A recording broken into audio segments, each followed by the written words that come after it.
Magandang araw mga kaibigan. Bigyan natin ng opinion, reaction ngayon itong post ng Daily Tribune 2 hours ago. Ito ang pahayag ni Yusek Claire Castro sa panawagan ni Senator Alan Peter Cayetano na mass resignation of all elected public officials. Sabi, title, mauna ka, Palace Press Officer Attorney Claire Castro challenge Senator Alan Peter Cayetano to lead by example after he called for snap elections, urging all government officials to resign. Castro said if Cayetano is serious about sacrifice, he should step down first. She also reminded the public of his unfulfilled campaign promises, including the long promised 10,000 aid per family. Grabe talaga. Ito yung exact word ni Auntie Claire. You start, do it now. Mauna ka para maging model ka, talagang sakripisyo ka. Usual Auntie Claire style. Ito naman yung suggestion lang ni Senator Alan Peter Cayetano. What if we all just resign and allow a snap election? Pasensya na lang natin. Si Yusek Claire Castro, ganyan talaga siya magsalita. Lalo na sa isang Cayetano na makita mo naman na tumutulong sa mga Duterte. Tignan mo yung Senate resolution urging ICC na i-house arrest na lang si PRRD. Ang main author niyan, si Senator Alan Peter Cayetano. At dahil sa galing niya, marami siyang na-convince. Alam ba? 6 ata sila nga co-authors. Marami sila nag-co-author. And then, siyam ang bumoto, pabor sa resolution. Kaya napakalaking bagay yun. Senate resolution para sa house arrest ni PRRD. Kaya lang, depende kung anong aksyon doon ng ICC. Basta, napaka-klaro ang paninindigan nitong si Senator Alan Peter Cayetano para sa hustisya ba, para sa dating Pangulo, respeto. At dahil dito, yun na, suggestion lang naman. What if? Kasi nakikita ni Senator Alan Peter Cayetano na wala na, mababa na ang trust ng taong bayan sa gobyerno. Pati nga ang Speaker of the House ngayon, si Bujidi, inaamin niya na mababa na ang tiwala ng taong bayan sa ating government institutions. Ako, sa dami kong nakakausap, yan ang usap-usapan. Pati mga classmates ko nasa abroad sila. Dati, wala silang kahilig-hilig sa politika. Ngayon, ang mga post na nila tungkol sa korupsyon, nakikialam na sila, na nagising na ang kanilang kamalayan na grabe ang nangyayari sa Pilipinas. Although nasa abroad sila, but ang puso nila nasa Pilipinas pa rin at nandidiri sila sa nangyayaring korupsyon sa bansa at ano na talaga. Tapos, sa podcast pa ng Pangulo, sinabi niya na he was so shocked sa gravity ng corruption ngayon. Akala lang daw niya, kaunti-kaunti lang ang corruption. Kaya pala, yung ganong style niya, akala niya kaunti lang corruption, complacency ang tawag yan, relax. Inabolish niya ang Presidential Anti-Corruption Commission, believing na everything is alright. Wala lang, sige, business as usual, bagong Pilipinas. Every time na may SONA, magmayabang sa kanyang nagagawa. At ipinagmayabang na ang flood control, 5,005 control projects na napak-check ng Katrina ngayon. Booking, na siyaksa, na nabigla.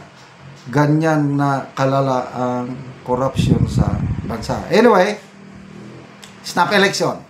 Kanya-kanya ng pananaw. Senator Lacson, sabi niya, I do not agree. Hindi yan ang solusyon. Sino pa? Si Senate President Tito Soto. Sabi din niya, walang constitutional basis ng isang snap election. Lang, may isang pabor. Dating Solicitor General Hilbay. Nakabasa ko ang post. Pabor siya. Ang kondisyon lang niya, magkaroon ng caretaker government. Hindi pwede na snap election, Bongbong Marcos pa rin ang presidente. Maganda yung kanya. Sino yung caretaker government? Leni Robredo daw. Paano kung tatakbo rin si Madam Leni? So, sino ang magki-caretaker government? Well, ito, suggestion lang man, proposal lang ni Senator Alan Peter Cayetano. The decision lies on the President. Dahil siya yung china-challenge. At kung ang Marcos Senior noon pumayag sa isang snap election, bakit hindi ngayon? Ako, payag ako, basta ang laban lang, President lang. Kasi, it all depends on the leadership. Kung bakit tayo nagkakaganito ngayon dahil mahina ang ating leader. Yun lang ang pananaw ko.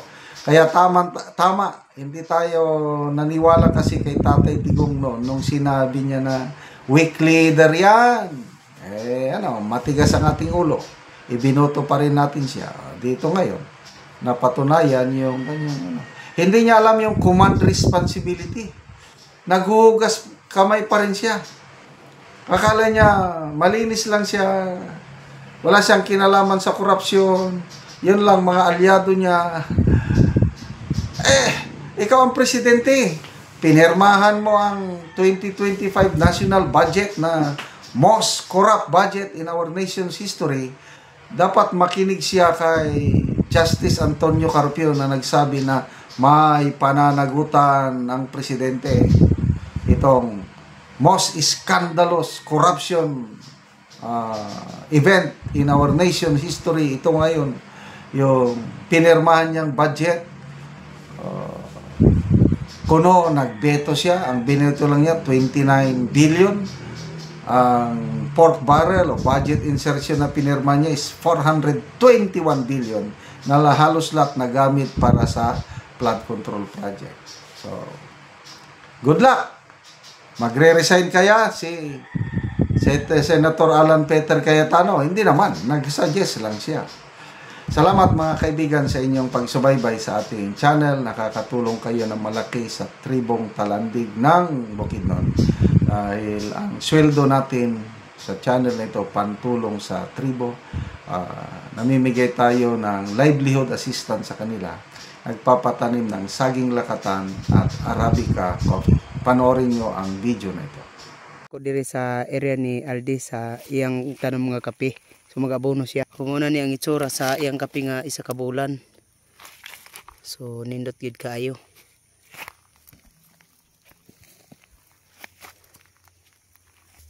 So pagatabunan para gid nga mosuyop ang kape ug abono.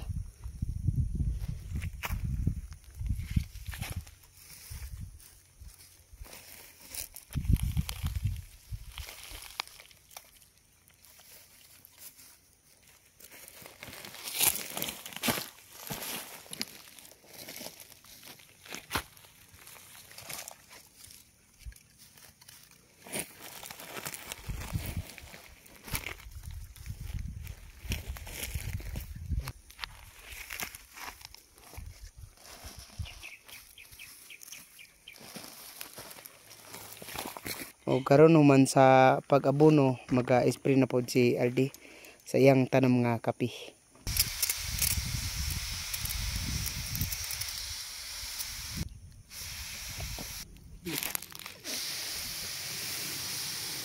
Kusog kaayong sprayero.